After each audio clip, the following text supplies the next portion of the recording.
Hello and welcome to classes.Chauhan.com। classes.Chauhan.com में आप सभी का हार्दिक स्वागत है। आपका RSSB का जो पेपर है उसमें यूनिट 2 के कुछ ऐसे क्वेश्चंस आए जो ज्यादातर स्टूडेंट्स ने गलत कर दिए। तो यूनिट 2 के कुछ ऐसे टॉपिक जो कि सिंपल ही है लेकिन आप लोगों के पढ़े हुए नहीं है या आप लोगों को अच्छे से उसकी जानकारी नहीं होने के कारण वो आपके गलत हो गए। तो ऐसे ही कुछ छोटे छोटे टॉपिक्स को मैं आपको समझाना शुरू करती हूँ। तो आज उनमें से एक टॉपिक मैंने लिया है, वो है आपका कॉल नंबर। कॉल नंबर क्या होता है? सबसे पहले कोलन क्लासिफिकेशन में डॉक्टर रंगनाथन ने किसी भी विषय के कृत्रिम नाम को, किसी भी विषय के नेचुरल नाम को कृत्रिम नाम में परिवर्तित करना इस कॉल नंबर। उस पुस्तक का जो विषय है वो कहलाता है क्लास नंबर। विषय के अतिरिक्त अन्य विशेषताएं हैं वो कहलाती है उस किताब का बुक नंबर। और तीसरा, उस किताब के आकार प्रकार या उस किताब कौन से संग्रह कक्ष में रखी गई है के आधार पर निर्धारित करना कहलाता है कलेक्शन नंबर। तो आज मैं आपको बता रही हूँ कॉल नंबर क्या है। इससे रिलेटेड आपके 2-3 प्रश्न आए थे। क्या प्रश्न आए थे वो भी मैं आपको बताऊंगी और ये कॉल नंबर से कैसे हम क्वेश्चन करेंगे वो भी आपको बताऊंगी। तो ये कॉल नंबर है, ये 3 चीजों से मिलकर बनता है। पहला है आपका class number plus book number plus collection number. क्या हो गया बच्चों? सबसे पहले क्लास नंबर, उसके बाद book number and then collection number. अब ये कॉल नंबर के पहला प्रश्न पूछा जाएगा, कॉल नंबर के कितने भाग होते हैं? 3 भाग, class number, book number, collection number. Class number क्या है, बुक नंबर क्या है, कलेक्शन नंबर क्या है, इसको हम देखते हैं। क्लास नंबर जो है बच्चों, इसको हिंदी में हम बोलते हैं वर्ग संख्या। ठीक है, इसको हम हिंदी में बोलते हैं वर्गांक। ठीक है, और ये जो है आपका ये कहलाता है बुक नंबर है, इसको हम बोलते हैं ग्रंथ संख्या या इसको हम बोलेंगे ग्रंथांक। ठीक है, एंड कलेक्शन नंबर है, इसको बोलते हैं संग्रह संख्या या इसको हम बोलेंगे संग्रहांक। ठीक है, अब हम आते हैं बच्चों, किसी भी किताब के विषय को कृत्रिम नाम में बदलना उसका क्लास नंबर या वर्गांक कहलाता है। मान लीजिए मेरे पास किताब आई है लाइब्रेरी साइंस, या मान लीजिए मैथ्स के लिए, फिजिक्स आई है, केमिस्ट्री, कुछ भी है। किसी भी पुस्तक के विषय के नाम को लाइब्रेरी साइंस को कोलन में बोलते हैं 2। इसका वर्गांक कितना हुआ बच्चों? 2। यदि ये लाइब्रेरी साइंस की किताब 2020 में प्रकाशित हुई है तो वो कहलाएगा इसका ग्रंथांक या बुक नंबर, विषय के अतिरिक्त अन्य विशेषता। अब 2020 में अगर लाइब्रेरी साइंस की किताब प्रकाशित हुई है तो वो उसका विषय तो है नहीं, वो विषय के अतिरिक्त, यानी ये जो बुक नंबर का फॉर्मूला मैं आपको अगले वीडियो में समझाऊंगी। बुक नंबर के फॉर्मूले पर आपका एक क्वेश्चन आया तो उसको मैं अलग से सेपरेट वीडियो बनाकर बताऊंगी बच्चों। तो आपका जो किताब की विषय के अतिरिक्त अन्य विशेषता है वो किस लैंग्वेज में प्रकाशित हुई है, किस रूप में प्रकाशित हुई है, किस भाषा में प्रकाशित हुई है, किस वर्ष में प्रकाशित हुई है, उसका एक्सेशन नंबर क्या है, उसका कॉपी नंबर क्या है, या उसका क्रिटिसिज्म या इवैल्यूएशन नंबर क्या है, ये सभी हम देखेंगे। बुक नंबर का फॉर्मूला नेक्स्ट वीडियो में आपका जल्दी ही डाल दूंगी। तो अब हम आते हैं ग्रंथांक। अगर मान लीजिए लाइब्रेरी साइंस की कोई किताब है वो प्रकाशित हुई है 2020 में, तो हम उसको क्या बोलेंगे? P20। ठीक है, संग्रह। यदि मान लीजिए ये लाइब्रेरी साइंस की किताब साइज में बहुत बड़ी है तो संग्रह क्या होगा, P20 को ओवरलाइन कर देंगे। अगर ये 2020 में जो लाइब्रेरी साइंस की किताब प्रकाशित हुई है ये आकार में बहुत छोटी है तो हम क्या करेंगे, P20 अंडरलाइन। ये कब करेंगे, जबकि बुक की क्या है, ओवर साइज, जबकि बुक की अंडर साइज। मान लीजिए बुक एकदम ना मतलब ओवर साइज अंडर साइज कुछ अजीब से आकार की है, ठीक है। अगर बुक का आकार नियमित नहीं है या नॉर्मल नहीं है तो हम क्या करेंगे, P20 अंडरलाइन ओवरलाइन दोनों।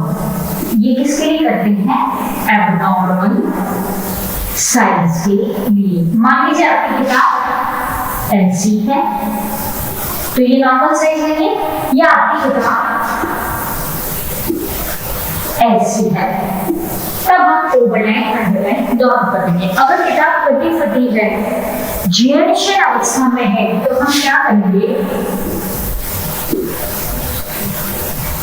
इंसर्टिंग, ठीक है। ये प्रश्न बहुत इंपॉर्टेंट है बच्चों, संग्रहांक से पूछा जाता है ओवर साइज की बुक के लिए क्या किया जाता है, ग्रंथांक को ओवरलाइन, अंडर साइज की बुक के लिए बुक नंबर को अंडरलाइन।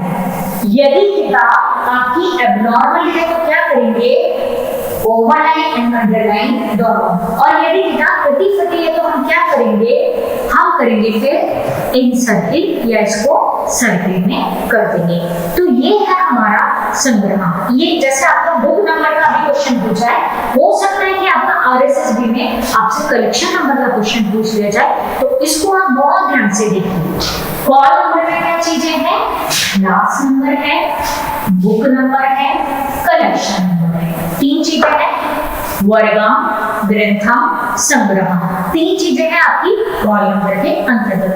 अब संग्रहांक दो प्रकार से बनता है, ये तो है किताब की साइज या आकार के आधार पर जो आपका संग्रहांक है, ये जो मैंने आपको बताया है ये है आकार के आधार पर। लेकिन मान लीजिए मेरी लाइब्रेरी साइंस की किताब है, वो मेरी लाइब्रेरी साइंस की बुक रीडिंग सेक्शन की है, या मेरी लाइब्रेरी साइंस की बुक पीरियोडिकल सेक्शन की है, या मेरी लाइब्रेरी साइंस की बुक रेफरेंस सेक्शन की है, तो मैं उस किताब को रेफरेंस सेक्शन या पीरियोडिकल सेक्शन या रेफरेंस सेक्शन में रखूं। इसके लिए दूसरा आपका जो संग्रहांक है, संग्रह संग्रह एक और फार्मूला है, उसके किस संग्रहांक यानी किस संग्रह कक्ष की है, यानी वो संग्रह कक्ष के आधार पर दूसरा संग्रह जो हम देते हैं, दूसरा है वो है आपका संग्रह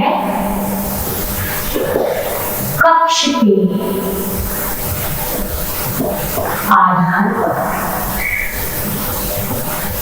ठीक है। अगर मान लीजिए आपकी बुक है ये, अब हमें बताते हैं आपको संग्रह कक्ष के आधार पर हम कैसे करेंगे। मान लीजिए ये किताब हमारी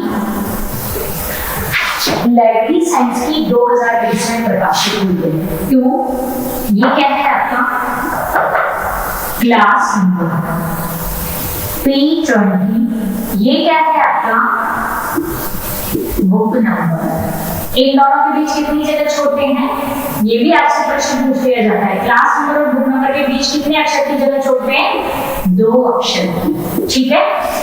और कलेक्शन नंबर कहाँ लगता है, कलेक्शन नंबर लगता है आपका बुक नंबर के साथ।